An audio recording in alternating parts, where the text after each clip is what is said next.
ಕಡಲೆಕಾಳು ಗುಗ್ಗುರಿ ಮಾಡೋದು ಹೇಗೆ ನೋಡಿ. ಒಂದು ಸಣ್ಣ ಕುಕ್ಕರ್ ತಗೊಂಡಿದ್ದೀನಿ.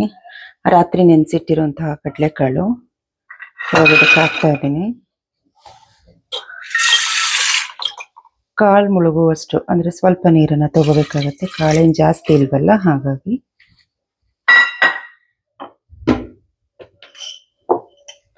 ಅದಕ್ಕೆ ಬೇಕಾಗುವಷ್ಟು, ಆ ಕಾಳಿಗೆ ಬೇಕಾಗುವಷ್ಟು ಕಲ್ಲುಪ್ಪನ್ನ ಹಾಕ್ತಾ ಇದ್ದೀನಿ. ಈಗ ಸ್ಟವ್ ಆನ್ ಮಾಡೋಣ.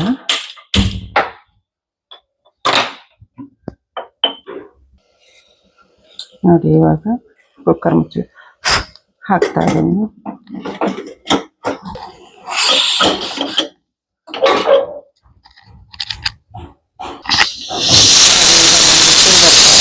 ಮಾಡ್ಬಿಡ್ತೀನಿ. ಇವಾಗ ನೋಡಿ, ಅವರೆಕಾಳು ಬಾತ್ ಮಾಡೋದಕ್ಕೋಸ್ಕರ ಈರುಳ್ಳಿ, ಚಕ್ಕೆ, ಮೆಣಸಿನ್ಕಾಯಿ, ಸ್ವಲ್ಪ ಸೋಂಪ, ಜೀರಿಗೆ, ಶುಂಠಿ ಮತ್ತೆ ಬೆಳ್ಳುಳ್ಳಿ, ಒಂದೆರಡು ಏಲಕ್ಕಿ ಎಲ್ಲ ಹಾಕೊಂಡು ರುಬ್ಬಕ್ಕೆ ತಗೊಳ್ತಾ ಇದ್ದೀನಿ. ಕಡಲೆಕಾಳು ಗುಗ್ಗುರಿಗೆ ಮಸಾಲೆ ಮಾಡಿ ರೆಡಿ ಮಾಡಿ ಇಟ್ಕೊಂಡಿದ್ದೀನಿ. ತೋರಿಸ್ತೀನಿ ಹೇಗೆ ಮಾಡ್ತೀನಿ ಅಂತೇಳಿ. ಇದು ಅವರೆಕಾಳು ಉಪ್ಪಿಟ್ಟಿಗೆ ರೆಡಿ ಮಾಡ್ಕೋತಾ ಇದ್ದೀನಿ. ಹೇಗೆ 10 ಮಿನಿಟ್ಸ್ 2 ತರ ಅಡುಗೆ ಮಾಡ್ಕೋಬಹುದು ಅಂತ ನೋಡಿ. ಈ ತರ ನೀವು ತರಿಯಾಗಿ ರುಬ್ಕೋಬಹುದು ಅಥವಾ ತುಂಬಾ ನೈಸ್ ಪೇಸ್ಟ್ ಆದ್ರೂ ಮಾಡ್ಕೋಬಹುದು. ಅವರೆಕಾಳು ಸಿಂಪಲ್ ಬಾತಿಗೆ ಈಗ ಒಂದು ಕುಕ್ಕರ್ ಇಟ್ಕೊಂಡಿದ್ದೀನಿ, ಹಚ್ಕೊಳ್ತಾ ಇದ್ದೀನಿ. ಅದೊಂದು 2 ನಿಮಿಷ ಕಾಯಿಲಿ. ಸ್ವಲ್ಪ ನೀರಿದೆ, 2 ನಿಮಿಷದ ಕಾಯಿಲಿ. ಕುಕ್ಕರ್ ಇವಾಗ ಬಿಸಿಯಾಗಿದೆ, ಎಣ್ಣೆ ಹಾಕ್ತಾ ಇದ್ದೀನಿ. ಬಾತು ತಳ ಹಿಡಿಬಾರ್ದಲ್ವ, ಹಾಗಾಗಿ ಒಂದು 3.5 ಸ್ಪೂನ್ ಎಣ್ಣೆ ಹಾಕ್ಕೊಳ್ತಾ ಇದ್ದೀನಿ. ಈಗ ಅದು ಕಾಯಿಲಿ. ಎಣ್ಣೆ ಕಾಯಿದೆ. ಈಗ ನಾನು ಸಾಸಿವೆ ಹಾಕ್ತಿದ್ದೀನಿ.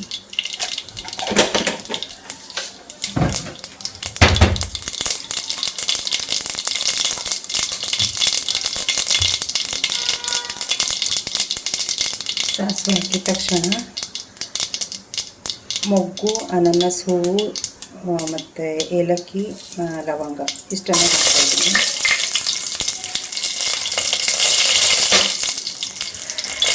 ಇದು ಕಲ್ಲು ಅಂತೀವಲ್ಲ, ಅದು ಹಾಕ್ತಾಯಿದ್ದೀನಿ. ಪಲಾವ್ ಎಲೆ,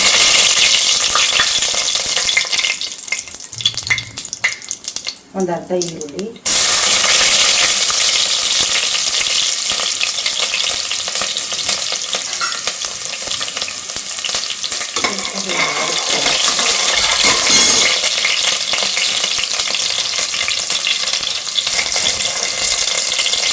ಕರಿಬೇವು,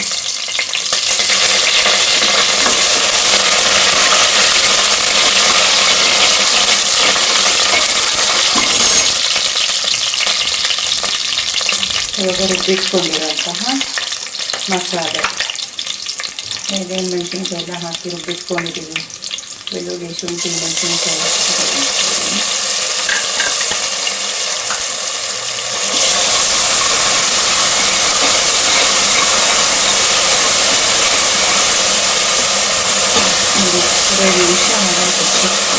ಎಣ್ಣೆಲಿ ಎಷ್ಟು ಬೇಗ ಆ ಮಸಾಲೆ ಫ್ರೈ ಆಗ್ತದೆ.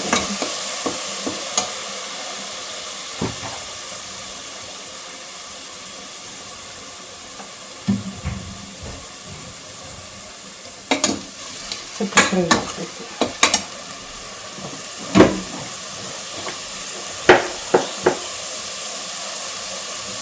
ಉಪ್ಪು ಹಾಕ್ತಾ ಇದ್ದೀನಿ.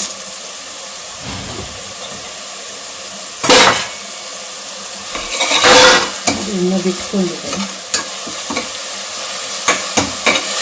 ಇವಾಗ ನಾನು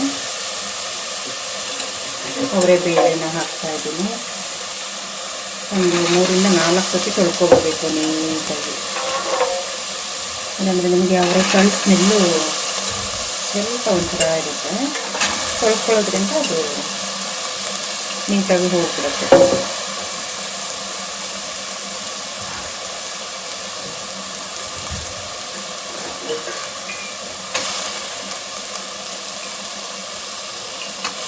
ಈ ಥರ ಯಾವುದಾದ್ರೂ ಒಂದು ಕಾಳು ಅಥವಾ ಒಂದು ತರಕಾರಿ ಬಾತು ತುಂಬ ಚೆನ್ನಾಗಾಗುತ್ತೆ. ಉದ್ದೇಶ ಏನಂದರೆ ಮಕ್ಕಳಿಗೆ ಕಾಳುಗಳಿಂದ ಪ್ರೋಟೀನ್ ಸಿಗುತ್ತೆ.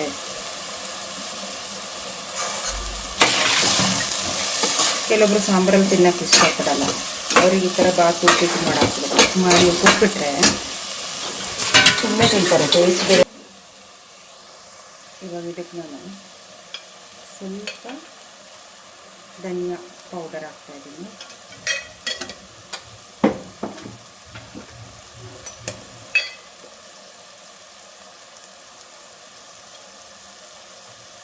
ಚಟಕ್ಕೆ ಕಾಲು ಸ್ಪೂನಷ್ಟು ಖಾರ ಪೌಡ್ರು, ಆಲ್ರೆಡಿ ಹಸಿಮೆಣಸಿನ್ಕಾಯಿ ಹಾಕಿದ್ದೀನಿ.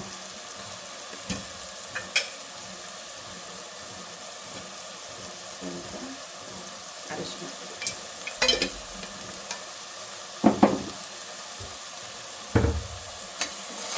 ಅಷ್ಟೇ. ಈ ಎಣ್ಣೆ ಫ್ರೈ ಆಗೋದ್ರಿಂದ ಮಸಾಲೆ ಎಣ್ಣೆ ಅಂತ ನೆಕ್ಸ್ಟ್ ಆಗುತ್ತೆ. ಈಗ ಪಕ್ಕದಲ್ಲಿ ನಾನು ನೀರು ಕಾಯೋಕೆ ಇಟ್ಕೊಂಡಿದ್ದೀನಿ, ಹಾಗೆ ಮಾಡೋದ್ರಿಂದ ಬೇಗ ಆಗುತ್ತೆ ಅಡುಗೆ.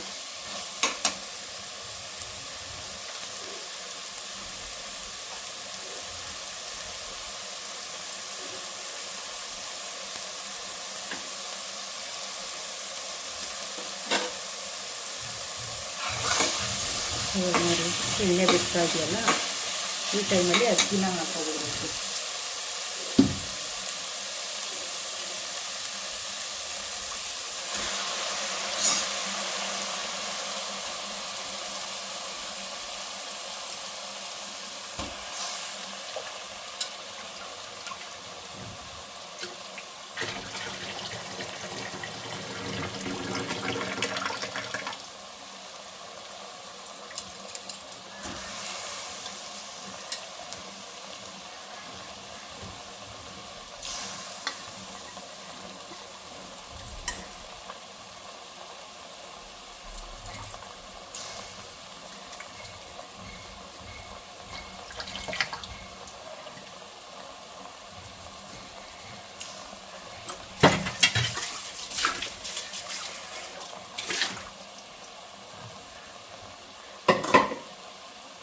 ಅಕ್ಕಿ ಹಾಕೊಂಡ್ಮೇಲೆ ನೀವು ಈ ಥರ ತಿರುಗಿಸ್ಕೋಬೇಕು. ನಿಮಗೇನಾದರೂ ಅಕ್ಕಿ ಈ ಬಾತು ಉದುದ್ರಾಗಬೇಕು ಅಂತ ಹೇಳಿದ್ರೆ ಈ ಥರ ಮಾಡಿಕೊಡು. ಒಗ್ಗರಣೆಯಲ್ಲಿ ನೀಟಾಗಿ ಅದು ಎಣ್ಣೆ ಜೊತೆಗೆ ಫ್ರೈ ಆಗಬೇಕಾಗುತ್ತೆ ಅಕ್ಕಿ. ಇಲ್ಲ ನಮಗೆ ಸ್ವಲ್ಪ ಮೆತ್ತಗಿರಬೇಕು ಅನ್ನೋಂಗಿದ್ರೆ ನೀವು ಹಾಗೆ ಬೇಕಾದರೂ ಹಾಕ್ಬೋದು. ಇವಾಗ ನೋಡಿ ನೀರಿನ ಅಂಶ ಇಲ್ಲ ಅಲ್ವಾ, ಇವಾಗ ಕರೆಕ್ಟ್ ನೀರಿನ ಪ್ರಮಾಣ ಎಷ್ಟು ಬೇಕು ಅಂತ ಹಾಕಿದ್ರೆ ಅಲ್ಲಿಗೆ ನಮಗೆ ಬಾತ್ ಯಾವ ಥರ ಬೇಕು ಆ ಥರ ಆಗುತ್ತೆ. ಉದುದ್ರಾಗೆ ಮೆತ್ತಗೆ ಅಂದರೆ ಇವಾಗ ನಾವು ನೀರೇನು ಆ್ಯಡ್ ಮಾಡ್ಕೊಳ್ತೀವಿ ಅದ್ರ ಮೇಲೆ ಡಿಪೆಂಡ್ ಆಗುತ್ತೆ.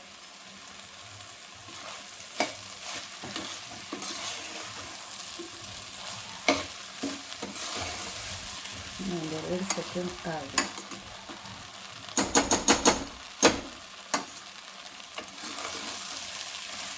ಇವಾಗೆಲ್ಲ ಡ್ರೈ ಆಯಿತಲ್ಲ, ಈಗ ನೀರನ್ನು ಅಳತೆ ಮಾಡಿ ಹಾಕೊಳ್ಳೋಕ್ಕೆ ಪ್ರಯತ್ನ ಪಡಬೇಕು. ಸರಿ ಪ್ರಮಾಣದ ನೀರನ್ನೇ ಹಾಕಬೇಕು.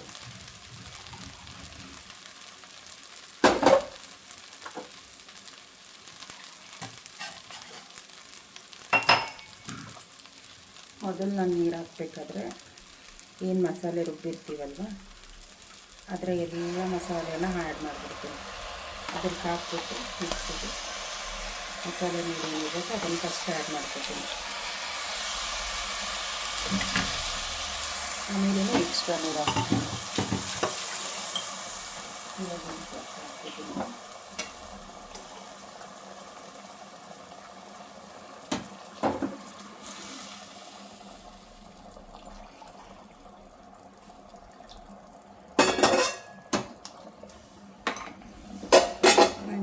ಅಕ್ಕಿ ಹಾಕಿದ್ದೆ, ಅದಕ್ಕೆ ನೀರನ್ನು ಮೆಜರ್ಮೆಂಟ್ ಮಾಡಿ ಕಾಯಕ್ಕಿಟ್ಟಿದೆ, ಅಷ್ಟನ್ನು ಹಾಕಿದ್ದೀನಿ. 1 ಗ್ಲಾಸ್ ಅಕ್ಕಿಗೆ 2 ಗ್ಲಾಸ್ ನೀರು ಹಾಕ್ಬೋದು.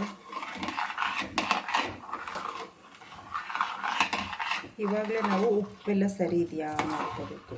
ಏನಕ್ಕೆ ಅಂದರೆ ಆಮೇಲೆ ಇದಕ್ಕೆ ಉಪ್ಪು ಹಾಕೋಕ್ಕಾಗಲ್ಲಲ್ವಾ,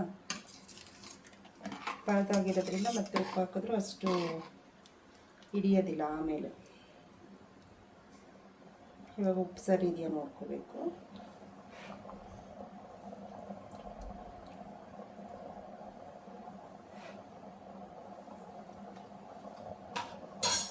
ಸ್ವಲ್ಪ ಸಪ್ಪೆ ಥರ ಫೀಲ್ ಇದೆ.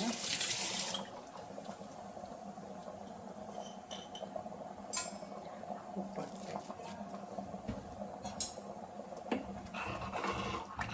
ಒಂದ್ಸತಿ ಈ ಥರ ನೀಟಾಗಿ ತಿರುಗಿಸ್ಬೇಕು.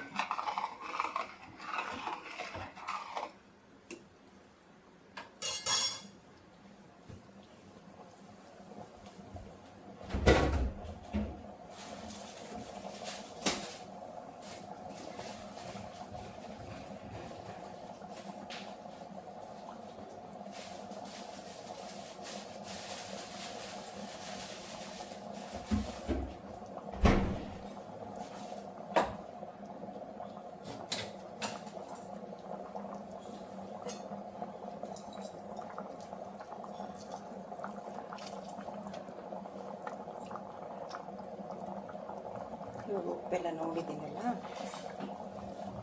ಇವಾಗ ನೋಡಿ ನಿಂಬೆಹಣ್ಣು ಹಾಕ್ತಾಯಿದ್ದೀನಿ. ನನ್ನ ಮಗಳು ಟೊಮೆಟೊ ಹಣ್ಣು ತಿನ್ನಲ್ಲ, ಟೊಮೆಟೊ ಹಣ್ಣು ಹಾಕ್ಬಿಟ್ಟಿದ್ಯಾ ಅಂತ ಇದು ಮಾಡ್ತೀನಿ, ಅದಕ್ಕಾಗಿ ನಿಂಬೆಹಣ್ಣು ಹಾಕಿದ್ದೀನಿ. ಇವಾಗ ನೋಡಿ ಕೊತ್ತಂಬರಿ ಸೊಪ್ಪು ಹಾಕ್ತಾಯಿದ್ದೀನಿ.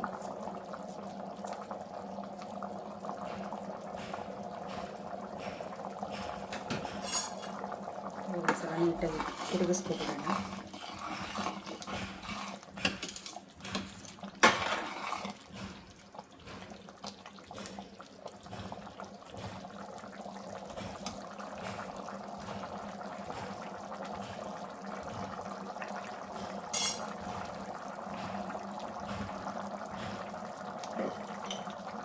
ಬೇಕಂದರೆ ಇನ್ನು ಸ್ವಲ್ಪ ಉಪ್ಪನ್ನ ಆ್ಯಡ್ ಮಾಡ್ಕೊಳ್ಬೇಕು. ಮಾಡಿಕೊಂಡು ಈ ಥರ ನೀಟಾಗಿ ತಿರುಗಿಸಿ.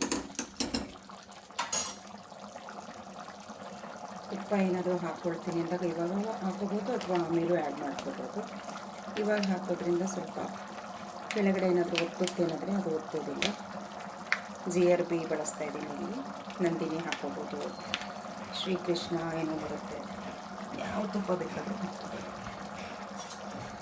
ಈ ಥರ ಸೌಟನ್ನು ನಾವು ತಿರುಗಿಸೋದನ್ನು ದಯವಿಟ್ಟು ನೆನ್ಪಿಟ್ಕೋಬೇಕು. ಏನಕ್ಕೆ ಅಂದರೆ ಸಿಹಿಯೋ ಸಾಧ್ಯತೆ ಬಹಳ ಇರುತ್ತೆ. ಈಗ ಬೇಗ ವಿಷಲ್ ಬರುತ್ತೆ. ಇಷ್ಟೆಲ್ಲ ಆಗಿ ನಾವು ನೋಡೋಕ್ಕಂತೆ ಇದನ್ನೆಲ್ಲ ಅಷ್ಟೇ ಹೀಗೆಲ್ಲ ನೀಟಾಗಿ ಒರೆಸ್ಬಿಟ್ಟೆ ಹಾಕ್ಬೇಕು. ಒಂದು ಬಟ್ಟೆ ತೊಗೊಂಡು ಒರೆಸ್ಕೊಡಿ ಆಯಿತಾ. ನಂಗೆ ಸ್ವಲ್ಪ ಸುಡೋದು ಕಡಿಮೆ ಅಂತ ಹೇಳೋದಲ್ಲ, ಹಾಗಾಗಿ ನಾನು ಎಲ್ಲ ಕೈಯಲ್ಲೇ ಮುಟ್ಬಿಡ್ತೀನಿ. ಹುಷಾರಾಗಿ ಮಾಡಿಕೊಡಿ.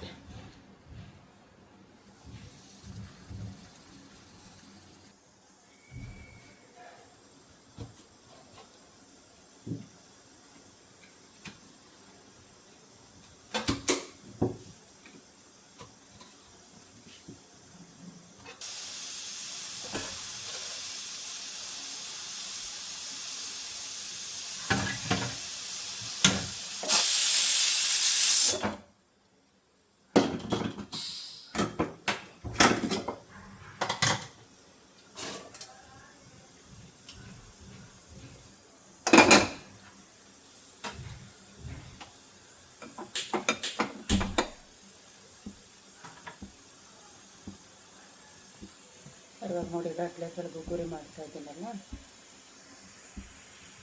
ಅದಕ್ಕೆ ಒಗ್ಗರಣೆ ಹಾಕ್ತಾ ಇದ್ದೀನಿ. ಇದು ವಿಷಲ್ ನಂತರ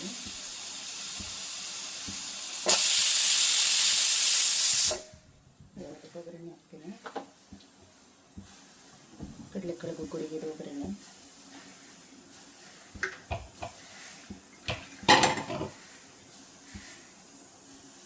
ಇವಾಗ ಸ್ವಲ್ಪ ಎಣ್ಣೆ ಹಾಕ್ಕೋಬೇಕು, ಒಂದೇ ಒಂಚೂರು.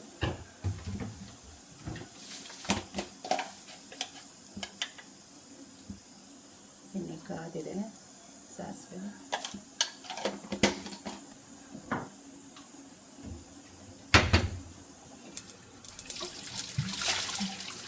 ಸಾಸಿವೆ ಸಿಡಿತಾ ಇದೆ.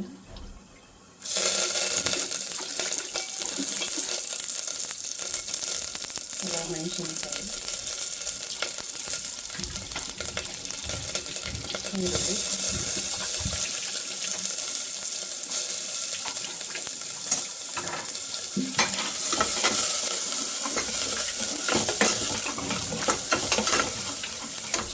ಎಲ್ಲ ಅಡುಗೆಗೂ ಒಂದು ಸ್ವಲ್ಪ ಎಣ್ಣೆ ಹಾಕೋದ್ರಿಂದ ಏನಾಗುತ್ತೆ ಅಂದರೆ ಸ್ವಲ್ಪ ಸಿಡ್ಲಿಕ್ಕೆ ಸ್ಟಾರ್ಟ್ ಆಗುತ್ತೆ.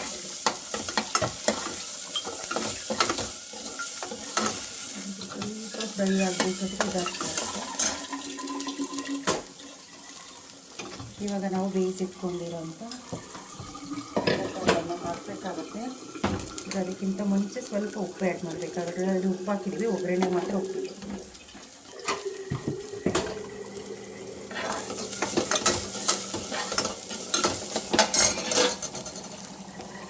ಬೇಯಿಸಿಟ್ಕೊಂಡಿರುವಂತಹ ಕಡಲೆಕಾಳು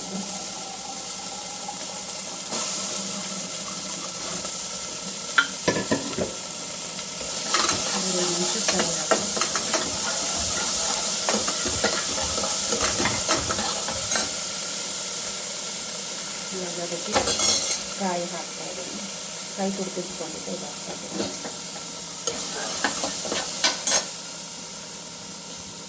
ಈಗ ಕೊತ್ತಂಬರಿ ಸೊಪ್ಪು ಆ್ಯಡ್ ಮಾಡ್ತಾ ಇದ್ದೀನಿ.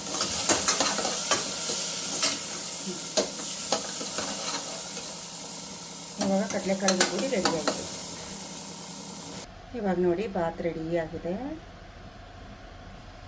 ಈಗ ಸ್ವಲ್ಪ ಎಲ್ಲ ಕಡೆ ಮಿಕ್ಸ್ ಮಾಡ್ಕೊಳ್ಳೋಣ. ಈ ಥರ ಉದುರಾಗಿದೆಯಲ್ವ.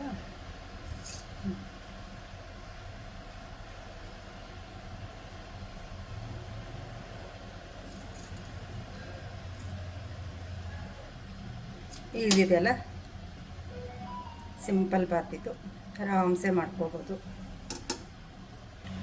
ನೋಡಿ. ಸಿಂಪಲ್ ಅವರೆಕಾಳು ಬಾತು ಗುಗ್ಗುರಿ ಜೊತೆಗೆ ಕ್ಯಾರೆಟ್ ಯಾವಾಗಲೂ ಕೊಡ್ತೀನಿ ನನ್ನ ಮಗಳಿಗೆ. ಹೀಗೆ ನೋಡ್ತಾ ಇರಿ. ಹೆಚ್ಚಿನ ವಿಡಿಯೋಗಳಿಗಾಗಿ ಟೇಲೇಶ್ವರಿ 27 ಸಬ್ಸ್ಕ್ರೈಬ್ ಮಾಡ್ಕೊಳ್ಳಿ, ಕಮೆಂಟ್ ಮಾಡಿ, ಶೇರ್ ಮಾಡಿ. Thank you.